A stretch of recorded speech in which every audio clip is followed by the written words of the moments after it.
Teman-teman, waktunya ngelanjutin untuk benerin adaptor TV LG 32 in yang rusak kemarin. Sekarang kita lihat titik shortnya di mana ya. Waktu kita cek di outputnya kan short. Aturan dia nggak boleh nyambung teman-teman. Tapi ini nyambung. Nggak ada resistansinya sama sekali tuh, mentok dia. Nih ya, lihat lagi, pastikan dia mentok. Tuh mentok. Kalau jarumnya sampai ke sini, sampai ke arah sini gitu, nah, sampai keluar avometer deh. Tuh mentok, nggak boleh kayak gini teman-teman. Ini ada yang short di dalam. Nah, yang short itu bagian mana? Kita akan cari tahu dulu. Kita bisa cek dioda kaki 3 yang ini. Yang dioda kaki 3 ini dikasih pendingin. Terus ini ada elko, ada apa lagi? Ada kapasitor. Bukan, ya ini kapasitor ya. Kapasitor, ini ada optocoupler. Bagian inputnya nggak short. Kalau misalnya kita cek, tuh inputnya nggak short teman-teman, tapi outputnya short. Bisa pula kayak gitu ya. Tuh. Untuk ngelihat short apa enggaknya, nah, untuk ngelihat shortnya tuh di primer atau di sekunder, kita harus pisahkan dulu antara komponen primer dan komponen sekunder, atau blok primer dan blok sekunder. Nah, blok primer itu letaknya ada di sini, dihubungkan sama satu buah optocoupler, kemudian dihubungkan sama sebuah trafo interferit atau trafo apa nih namanya, trafo interferit. Iya, trafo interferit. Biasanya disebut trafo, intinya kan ferrit ya. Bisa disebut trafo apa sih? Lupa teman-teman, belum ngopi kayaknya. Nah, kakinya ini kan ada kaki primer dan kaki sekunder. Nah, kaki primernya kita lihat dulu yang mana aja kakinya. Gak kelihatan saya. Kaki sekunder, kaki primer yang ini, kaki sekunder yang ini teman-teman. Moga-moga bener. Kalau nggak saya lepas dulu deh, biar saya bisa ngelihat posisi kakinya tuh yang bagian mana aja. Ini akan saya lepas dulu. Ternyata emang bener. Jadi kaki primer itu 1, 2, 3, 4, 5. Kemudian kaki sekundernya 1, 2. Kabel kaki sekunder itu maksudnya dibungkus sama selongsong kabel warna hitam dan warna bening. Yang bagian sekunder akan saya lepas dulu. Jadi kaki ini saya lepas dulu. Nanti setelah dilepas, kita bakal lihat dia masih korslet apa enggak. Begitu udah saya lepas, bentuknya jadi kayak gini teman-teman. Ini kaki trafo untuk bagian sekunder. Kaki trafo untuk bagian sekunder. Dan ini dia lubangnya. Udah saya lepas hubungan antara primer dan sekunder. Tapi masih menyisakan hubungan primer dan sekunder yang dijembatani oleh kapasitor dan optocoupler. Ini nggak jadi soal biasanya. Yang penting kita bisa ngelihat dia masih short apa enggak setelah trafo sekundernya, hubungan antara trafo primer dan sekunder itu diputus. Kita lihat ya.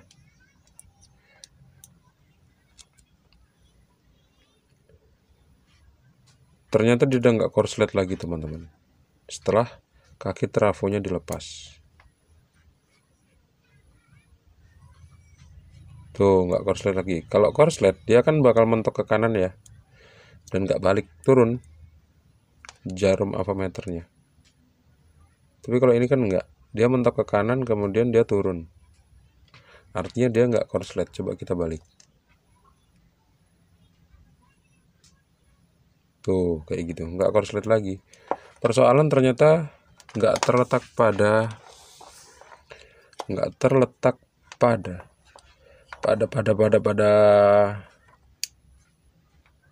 bagian sekunder, tapi ada di bagian primer. Mungkin sih IC driver PWM-nya yang rusak, yang kemarin kelihatan gosong itu ya.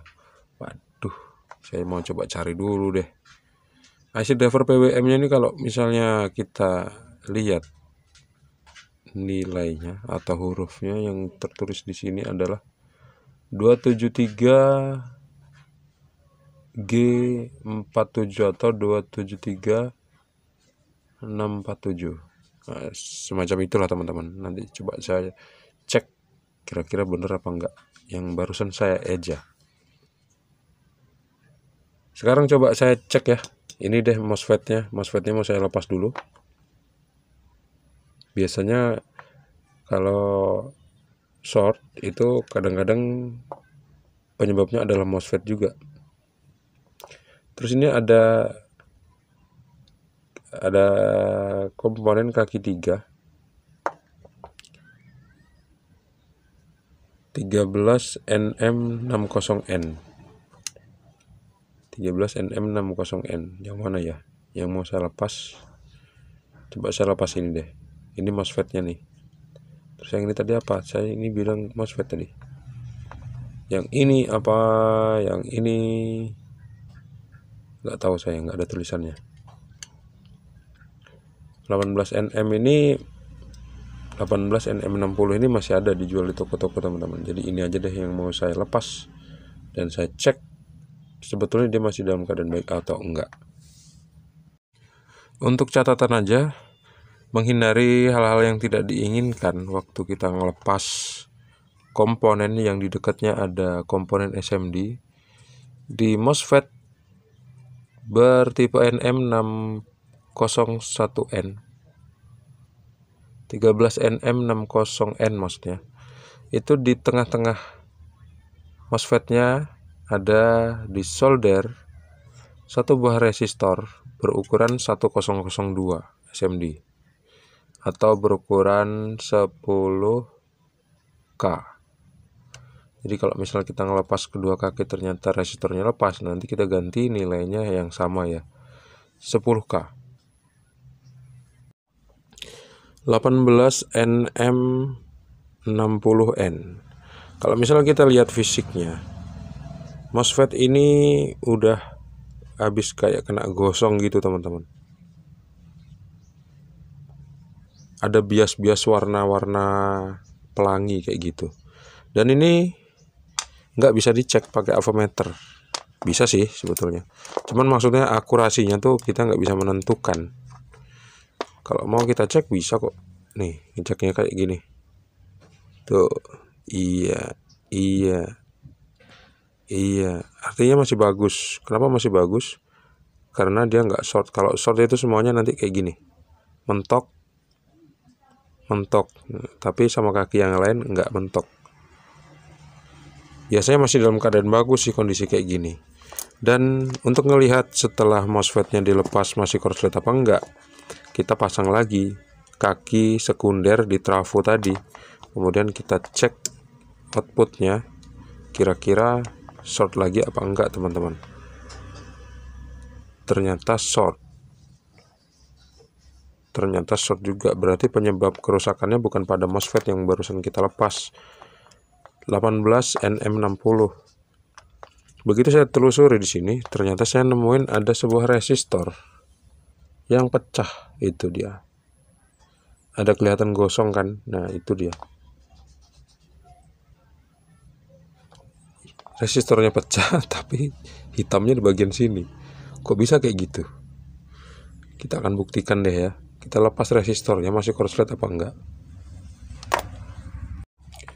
Resistor yang saya curigai rusak tadi udah saya lepas juga teman-teman. Ini dia. Warnanya hijau. Ini dari mana nih kebacanya? Dari sini teman-teman. Kuning, coklat, putih. emas. Nah, nanti saya tunjukin. Ini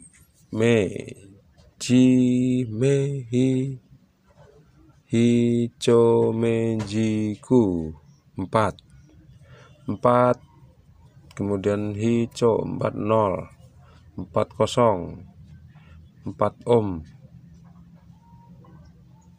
atau 400 ohm, kayak gitulah teman-teman. 40 ohm teman-teman, 40 ohm. Sekarang coba kita lihat, pasti dia putus nih. Kalau putus, jarum avometer saya nanti nggak akan bergerak.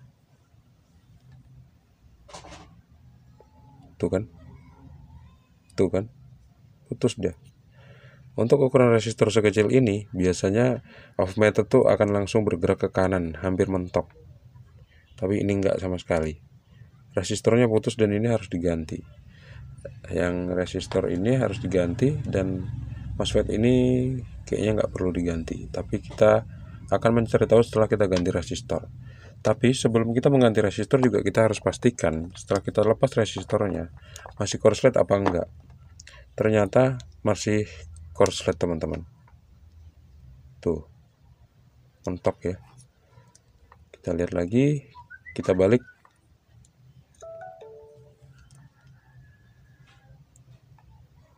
Tuh, masih mentok. Ternyata kerusakan bukan terletak pada resistor aja yang pecah. Yang dicurigai rusak kan pertama ini ya, IC driver PWM. Tapi sebelumnya coba kita cek komponen yang lain, misalnya dioda 2 buah ini. Kita cek diodanya pakai avometer analog bisa juga. Kalau dia menunjukkan angka seperti itu, artinya nggak rusak. Terus kalau misalnya kita balik, dia nunjukin angka yang beda dari yang sebelumnya, itu lebih menguatkan bahwasanya diodanya nggak rusak. Yang satu lagi diodanya kita cek juga, dan diodanya memang benar, dua-duanya ini nggak rusak. Coba ini ada Zenernya kita cek rusak apa enggak dia. Mentok.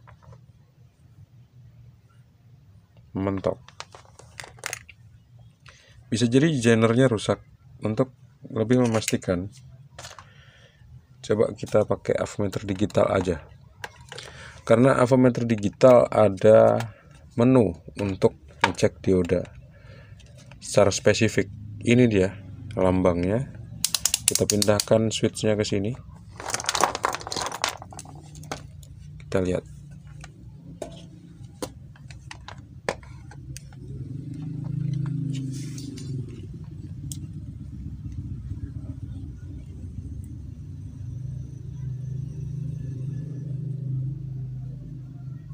Nunjukin angka 23. Kalau kita balik, berapa dia hasilnya? 24. Ini diodanya rusak teman-teman, dioda berapa volt ini? Nggak ada petunjuknya di sini. Resistor rusak, dioda rusak, IC driver PWM rusak. Kemungkinan IC driver PWM rusak. Moga-moga aja yang rusak cuma dioda dan resistornya aja. Sekarang yang mau saya lakukan adalah coba cari informasi mengenai dioda ini, ada berapa volt diodanya. Saya akan mengganti resistor dan mengganti dioda teman-teman. Sebelum diodanya saya lepas, saya harus pastikan dulu, atau kita harus pastikan letaknya dioda itu. Untuk garisnya, dioda itu kan ada garis warna hitam ya, itu disebut katoda. Katodanya itu ada di sebelah kiri yang kita bisa tonton sekarang. Yang ini adalah katoda yang ada garis hitamnya, kemudian yang ini adalah anoda yang nggak ada garis hitamnya. Kira-kira berapa ampere dioda ini? Kalau misalnya saya nggak menemukan skemanya nanti di internet, saya bakal kasih dioda biasa. Ini bukan Zener, ini dioda biasa ini. Kalau Zener di SMD itu warnanya hitam polos dan bertuliskan ZD kodenya. Kalau di sini ini enggak bertuliskan ZD tapi D102 teman-teman. D102. Jadi ini dioda biasa. Berapa ampere diodanya?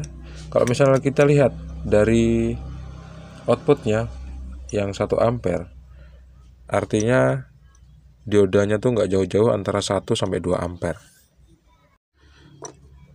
Analisa saya seperti itu. Kalau misal kita lihat di sini inputnya menggunakan 100 sampai 240 volt 1 ampere, kemudian outputnya 19 volt 2,1 ampere. Ya, bisa jadi antara 1 sampai 2 ampere diodanya. Jadi kira-kira kita mau pakai dioda yang mana? Saya mau pakai yang 2 ampere aja deh, biar aman ya. Atau pakai 1 ampere, agak bimbang. Nanti lah hasilnya saya tunjukin sama kalian, saya milih 1 ampere atau 2 ampere. Dan teman-teman, video ini durasinya udah terlalu panjang. Kita bakal lanjut lagi di video selanjutnya. Terima kasih sudah menonton teman-teman. Sampai jumpa di video selanjutnya. Semoga video ini bermanfaat. Assalamualaikum warahmatullahi wabarakatuh. See you and bye-bye.